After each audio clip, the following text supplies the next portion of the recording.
Hey everyone, welcome back to the channel. In today's video, I'll show you how to delete a color from your Figma library.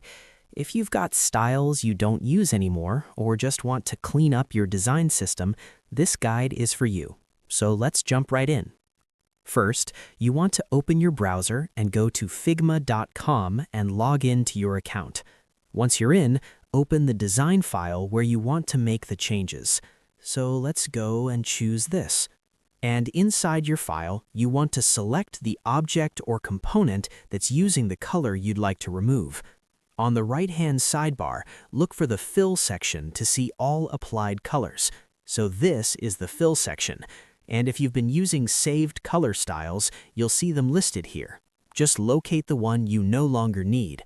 Now, depending on Figma's interface, you can either right-click the color swatch or simply click this remove icon to remove it. And let me go ahead and show you. Let's choose this one.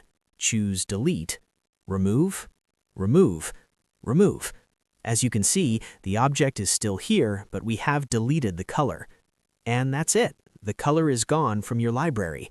If you found this helpful, don't forget to hit that like button, subscribe for more quick guides, and I'll see you in the next one. Thanks.